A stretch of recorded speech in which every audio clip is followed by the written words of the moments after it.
Hey, it's Coach Hayes from Coach Hayes Football, man. Check this out. We at Asaad Waseem's house, one of the top commits to the Colorado Buffaloes here in Orlando, Florida. Let's check him out. Let's see what's up.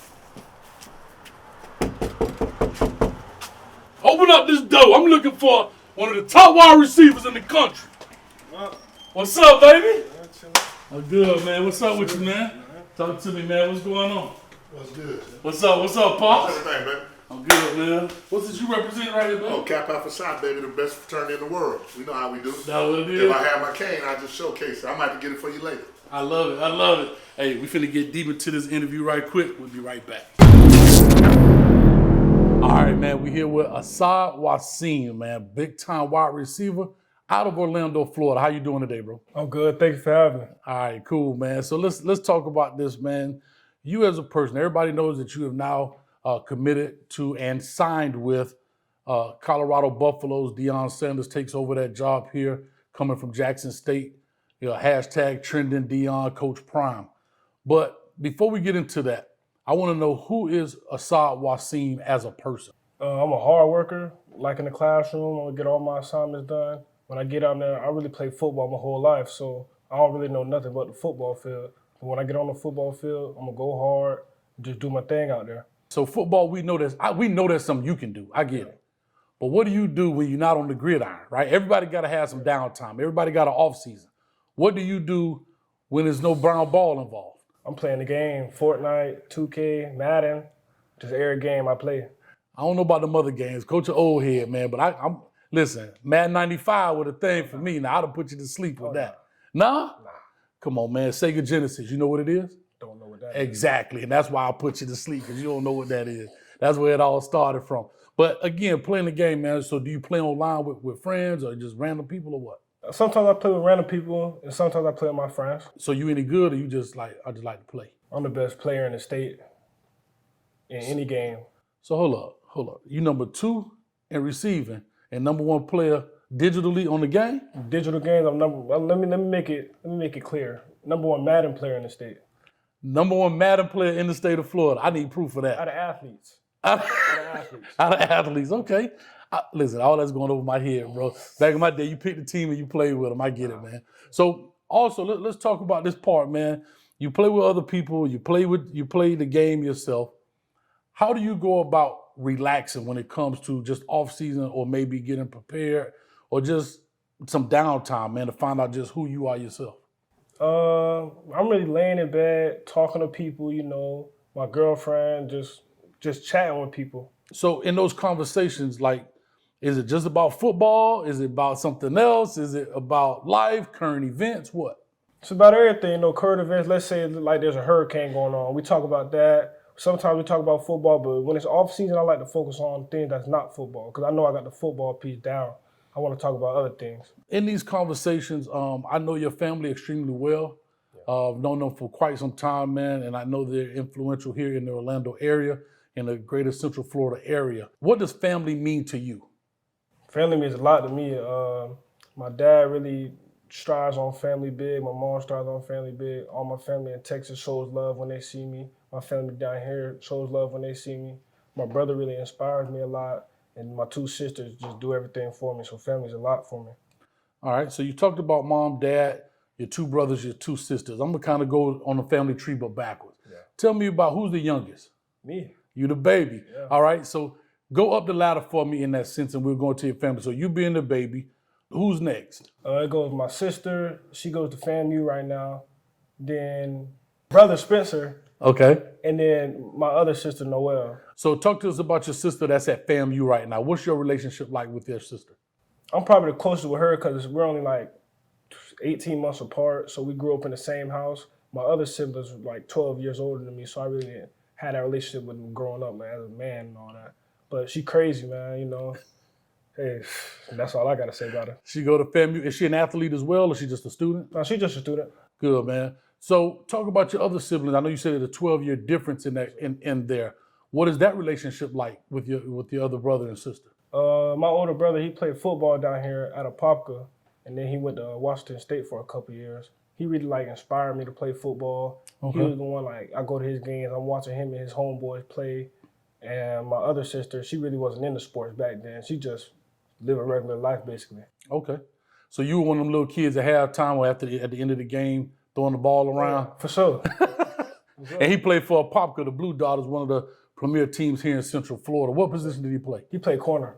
Played corner and ended up getting a scholarship to Washington State? Yes, sir. Let's talk about your mom. I know she's a teacher here in the area as well. What is your relationship like with your mother?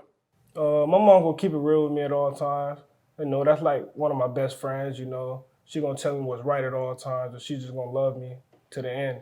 And so in talking to your mom and you making these decisions, what was her standpoint from an educational standpoint when picking a school? My mom is always big on me getting my degree. So she wants me to go to a school, well, Colorado is the school, but she wants me to go to a school where I can get my degree. She's not all about football. She wants me to get my degree. Awesome. Now your father, everybody knows him as AG around here, very big in the recruiting world of helping young men get into school. I know he does a bus tour, and this is something that's very interesting, and we'll get into this later, but I know he does a bus tour here to help a lot of these kids, not just in Central Florida, but across the state as well. What is your relationship like with your dad being young, him being around this game for a long time and being influential? How has that been? It's been good. You know, he's like one of my biggest haters, but Your biggest what? one of my biggest haters, but you know, he showed love when it come down to it. But you know, him being on that bus tour since I was like 5, 6 years old, I got a chance to see some great players arrive in Orlando, and not even in Orlando, around the whole state of Florida. So just growing up around that really introduced me to the recruiting world of football. I got you. So you say one of your biggest haters. Explain that to the people so they can understand what you mean, because I know your relationship with your dad, right? And so some people may take it one way. Explain what you mean when you say he's one of my biggest haters. I mean, it's not really hate. Like, let's just say I go out in the game and drop a ball or something. He gonna be on me like the whole weekend because of that. So he critiques you, in other words, right? So when he critiques you in this stuff, how do you accept that? Because I'm going to tell you this now. When our parents talk to us, it's like Charlie Brown, wah, wah, wah, wah, wah. Do you really listen, or do you just kind of say, all right, Dad, yes, sir? Or are you really listening to what he's saying? Well, that's a mixture of both, depending on how I'm feeling on the day. You know, if I go out there and drop a ball or any of that, I'm going to listen to him because that's on me. I'll drop the ball. But if he's trying to give me, like, girl relationship, he didn't have that back in the day. So, you feel me? I'm not listening to him on that. So Pops wasn't a player? No? Not at all. Not at all. Yes, sir. Well, guess what? I always hear different. But hey, son knows best, huh? Of course. All right. He killing you over here, dog. He killing you, cuz. I know we can edit that out. All right, so that's funny. I need to hear more about this. And it's on tape too? I'm putting that thing on eBay right now. So saying, you say Pops didn't have any ladies, and I say that's a good thing. Yeah. Right? Yes, sir. So earlier you mentioned having a girlfriend, right? Who do you speak to when it comes to relationship advice? Maybe you're going through something or, hard times, or maybe just not having an understanding. Who do you go to when it comes to that? I'll probably go speak to my mom because, she's a lady, so she can give me like the lady side of things because I look at it as a male's perspective. So she can give me the lady side of things so I can see 2 point of views of all of it. All right. Has she been pretty good in giving advice? Yeah, she been good. All right. Dad ain't been too good, huh? Nah. I started listening to him a long time ago. A long time ago? Being Asaad Waseem, being the person here in Central Florida, a lot of people know your name, the Waseem name, like I say, just through your dad and his connections and things like that. How do you think the community perceives you picking Colorado University? The community was probably shocked about that because I had a lot of offers to a lot of other places, but Colorado seemed like the right fit, going to play with Coach Prime, it's really a black-owned staff, really. So just going up there and knowing that I can play for somebody that's my skin color, let's just say I need a piece of advice, I can go to them because they probably been through it before. So that's really it. All right, the player Asaad takes the field. When did he first start becoming a good football player? Not a great one yet, but a good one. I've been good my whole life, really since I was like 4 years old. So I played running back then, though. So I was good shaking people out their shoes. That's all I really did back then. So you always played offense? Yes, sir. I always played offense. I played a little bit of defense, too, a little corner. I saw that on your highlight tape. They put you back there probably in big-time needs, right? Yes, sir. They know Yes, you're a sir. ball player. Yes, sir. As you say, you've been good your whole life. Then I'm gonna go ahead and flip this. Then when did Asaad know that he started to become great? Probably after my 10th grade season. Because my 10th grade season, I had like 12 touchdowns, like at 15, 16 years old, playing against dudes that were like 17, 18. So I knew back then that I would be a great player. And playing wide receiver, what's important as you go out there in the game and you're training with guys? What is important on that gridiron for you to be successful? What has to happen? I got to play smart, really, because going into Colorado, I played outside this year, but I'm really a slot receiver. So going into a slot receiver, you have to read the defense. Let's say it's a cover 2, you got to sit. Cover 3, you got to go straight. You just got to read the defense. That's really it. Now, how does a receiver like yourself, you start talking coverage, right? Yes, and you start saying, okay, I got 2 high split safeties, I got 1 high middle of the field safety. Either I break this post like I do or it's a bang 8. Yes, Get it, right? Yeah.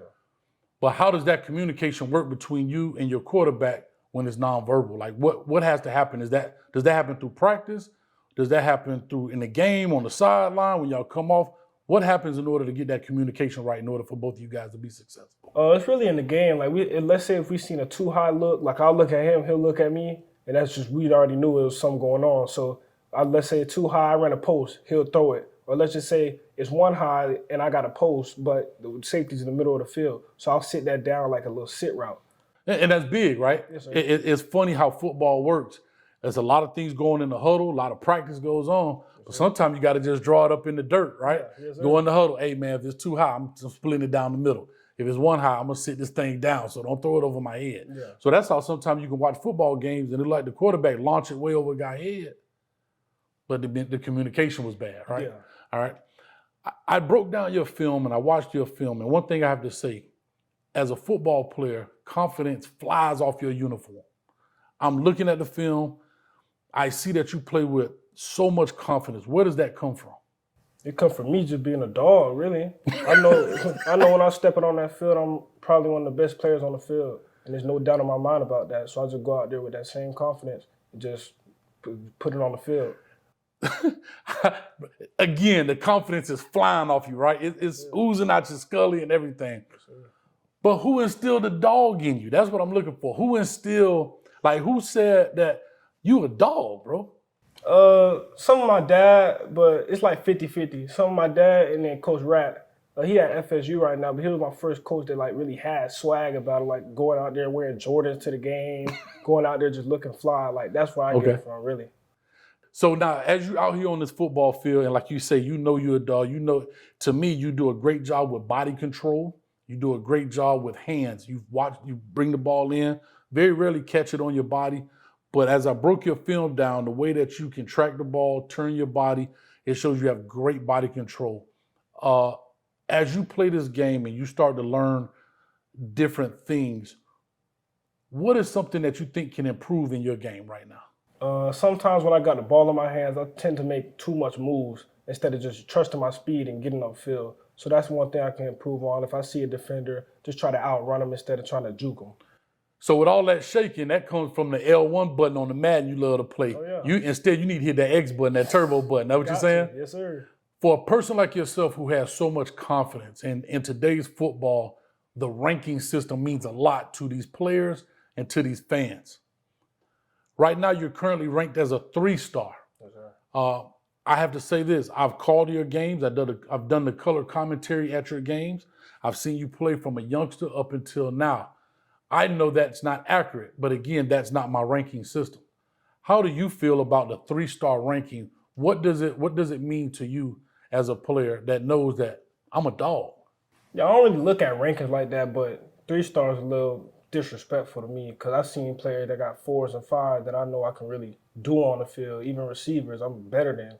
So it's a little disrespectful, but I'm going to go out there and play football regardless. How do you take another player, the next Asaad Waseem, that may not have been seen, right, or probably couldn't attend camps, and they get the 3-star ranking knowing that it should be higher? How do they go forward and not get in the dumps about that? You really just don't got to care, really, Some of the rankings, some of the people making the rankings, they really didn't have nothing to do with football growing up. See, you, on the other hand, you know football. Some of them just go out there and just see what they see. But you really don't got to care about it. You just got to go out there and play football at the end of the day.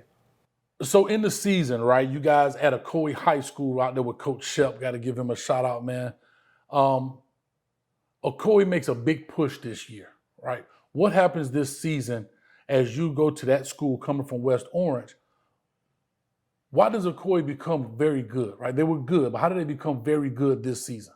The seniors on the team, we all went to the same middle school, so we all went to Ocoee Middle School. So always had that bond together. So we went out there and led the team to the semifinals, the first time they ever been there in the history of Ocoee. In this season, which game was your biggest game? What was your breakout game this season coming to Ocoee? In the regular season, or are we talking about? You tell me. I mean, in the playoffs, we played Eastlake third round. I think I had 269 yards for 3 touchdowns. 269 yards and 3 touchdowns. Yes, how many catches? I think 9. 9 catches for 2. God. All right, man. 269 yards on 9 catches and 3 touchdowns. Yes, sir. I can't be mad at you with the confidence, dog. I feel you. Yeah. That's in the playoffs. Talk to me about the regular season. What team you put to sleep out there? I'll probably say Winter Park. Winter Park. And they usually have a pretty good program. I know Winter Park has been around a long time. What did you do in that game that you felt like, okay, this game right here is going to get me recognized even more? I went out there and shook people out their shoes. I played defense the whole game, so I was really on both sides. And on halftime, it was 21-21. They threw it up to me like a Hail Mary, and I caught it to make it 28-21. For the win? No, it was just for halftime. Oh, just for halftime. That gave us momentum going into the second half. All right, then what about the second half? Talk to me. The second half, I didn't score again, but I think I had like over 50 yards. I was just making people miss. I think I had like 6 tackles on the game, too. All right, so you played both ways, special teams as well, right? Yes, sir. All right. There's some special teams that I've seen on your highlight tape. Of course, everybody knows offense, defense, right? But how important is special teams for you being a receiver and a returner? Special teams means a lot because I can put my team in a better position to get upfield, let's say take them past the 50. So I think every return I had, I took them past the 50. So you just got to make people miss on special teams, and that's my specialty. There's one last piece I want to ask you about.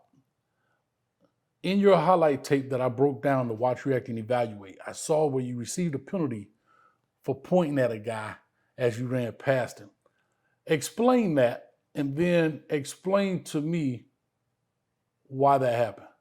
Realistically speaking, he was talking tough the whole game. That was like in the first quarter, though. He was talking tough. So when I broke, I ain't pointing. I blew him a kiss. Like I blew him a kiss, and then they flagged me. But I was just showing them what's up, really. Okay, so you blow him a kiss, meaning like, hey, it's all love? Yeah, you feel me? Ain't nothing too much to it. Okay, so of course we know in high school, right? Those are flags. What should typically happen is that they throw that, and wherever that happens on the football field, that's where the penalty lies, right? Yes, so it could take touchdowns away. Yes, sir. What did you learn from that experience? I learned I can't do nothing like that. My coach, he chewed me out on the sideline saying they gave you the touchdown, but realistically speaking, I'm supposed to be back at like the 15-yard line. So I know I just can't do any of that anymore. Now, taking that into college, so we won't see those kind of mistakes at the next level, right? No, not at all. Because guess what? It's going to cost you more than 15 yards. You know what it costs you at the next level? A spot. A spot and some draft spots, if you understand what I mean. Because one thing they want to make sure they do is they can trust you and that we play within the realm of the game, right? Yes, now, once you get past the end zone, you do your thug thizzle, if you know what I'm saying. Yeah. All right. So now as a prospect, right, Asaad Waseem has grown up. He's no longer the young buck on the bus, right? And we're going to talk about this bus here. The Golden Ticket Bus Tour is a tour that your father put together to take prospects around the different colleges. And when was the first time you got on that bus? I think it was 6th grade. So in 6th grade, you old enough to know what's going on, right, in 6th grade. So being on the Golden Ticket Bus Tour with your father, he had an opportunity to have some big-time names on this tour. What are some of the guys that you had a chance to look up to and listen to on this as they spoke with coaches? Oh, yeah. Some of the guys I seen was Ryan Davis, Tyler Davis, Renardo Green, and Brandon Hill. So with those guys as a 6th grader, right? So you about 12, 13 years old. Yes, sir. What did you learn in those conversations that they had with these coaches or just going to these different schools? What did you learn that you brought up when you became the big time prospect? I seen how they were themselves on the bus, and then once they got to the coaches, they started to be more professional, you know. Like, you always got to have that professional look. Like, it's okay to play around, like, when you're by yourself and all that, but when you're around those coaches, they turn it on. So they know how to kind of be a chameleon, right? Yeah. Be a kid, but also be a prospect, right? Know how to handle yourself when you're supposed to, and know how to have fun and kind of, you know, put your hair down, for lack of a better word. Yes, sir. What did going on this bus tour do for you when it came to seeing the actual schools, right? Most people only see football teams in their stadium. They don't get a chance to see the school itself. What about the schools that you like when you went on these tours? Oh, yeah. The Golden Bus Tour put me in a position to see a lot of schools. So let's just say Michigan. They have a hard weight room, a hard locker room. Let's say like Tennessee. Their school, just hard weight room, hard locker room, and just the school piece, just sitting down with the administrators. They went and talked about the school, like the GPA, the things you need to graduate, the graduation rate. So that really just put me in a good position at a young age to see what I need to do when I get older. As you're now coming into high school, when did you receive your first offer? I think 9th grade, like after the first 3 games. And which school was that? FAU, I believe so. FAU, and that would have been under Lane Kiffin. Yeah, it was under Lane Kiffin. Right, that's big time now. Lane Kiffin, big time coach. I mean, been an NFL coach, been in big time programs. So for a guy like him to reach out to you, he says you got to have something, right? Yes, sir. All right, how did you feel about that? I felt good because I was out there playing basketball on the court in PE, and then my coach came up to me and was like, FAU wants to offer you. So I didn't know how to feel at first, but when I got home, I was excited. Usually once that starts and it kicks off, it's nonstop. How many more offers did you have immediately coming into your 9th grade? I think I had like 5 or 6. Like I had Tennessee, Indiana, and some more. I don't really know the rest. Right. And how many did you have in total? 9th grade or just in total? In total, all together? Like 27. 27. Now that's big time, right? A lot of people don't even get 2. You got 27 out here. Yes, sir. That's huge. And you got them from all levels, Power 5 down to Group of 5. Is that correct? Yes, sir. When did you get to the point where I got to narrow this thing down a little bit? It's coming to the end of my senior year. Early signing day is coming up. What were the schools that you narrowed it down to that kind of made the finalists for you? I would say West Virginia, USF, Pitt, and then when Colorado offered me, it was Colorado. Okay. And they offered you a little bit late. This is after Prime gets there to Colorado. Yes, sir. So before Colorado gets in the mix, it was West Virginia, Pitt, and USF. Yes, sir. Who was in the lead out of those 3 before Colorado comes in the picture? Probably Pitt. Pitt, Yes, sir. right? That's Coach Narduzzi. Yes, sir. All right. What did you like about Pitt? Brandon Hill goes there. He went to the same high school as me with Kaiba. So he really just put it in my perspective that the coaches really liked me, the receiver coach liked me, and the school up there was amazing. Right. So now Colorado comes in. Of course, Deion Sanders leaves Jackson State. Now, did Jackson State offer you? Did Coach Deion Sanders see you at his time at Jackson State? Did he offer you? Oh, no, sir. He didn't offer me. So he did not offer you at that time. He gets the head coach job at Colorado. How many days after he receives that new job, he offers you? I think it was the day after. So basically 2 days, he said, hold on, who is Asaad Waseem? He's all the way in Colorado, and he finds you all the way in Central Florida. Yes, sir. How did you feel about that offer, and how did it happen? Coach David Kelly, he was at FAU before, but Deion took him up there to Colorado with him. I guess he watched my film, my senior season film, and he watched my film, and then he proceeded to call me, and then he was just talking like they need receivers, and he knows I'm going to come up there and do big things, so he wanted to offer me. Then after he offered me, he said he wants to get me up there on an official visit, so that's when I scheduled the official visit. All right, so you're on this official visit. They offer you. Did you have a chance to talk to Coach Prime on the phone? No, sir, I didn't talk to him on the phone, but when I got up there in person, we chopped it up a little bit. All right. How was that conversation? Because, first of all, let me just say this, man, right? I got you by a couple years. Yeah. I don't think you really know who Deion Primetime Neon. I don't think you know who that dude really is now. Huh? Do you know who that guy really is? I know who it is. Huh? Do you know how important he was to the game of football? Oh, yeah, for sure. Okay. Having a conversation with him, right? And sometimes we see guys of a stature of a certain height, but you really sometimes don't really understand because it wasn't in your time, right?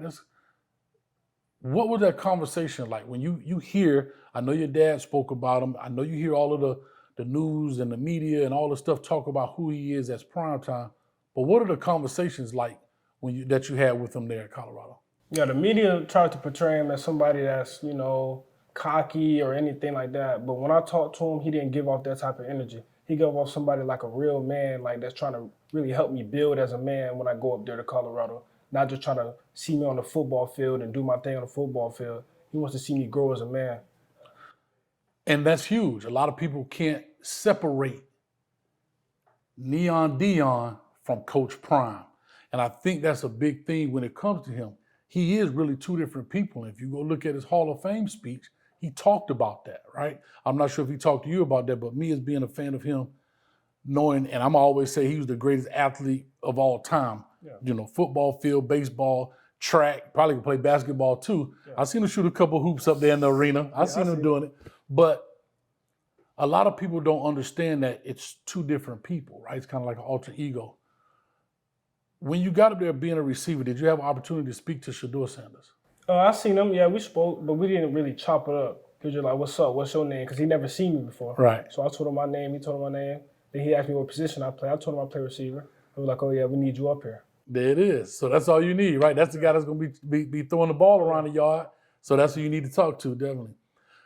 Getting into Colorado, right? Have you ever been to Colorado before, just even the state? Nah, I've never been there ever in my life. Never been there. So who goes on this official visit with you? Yourself?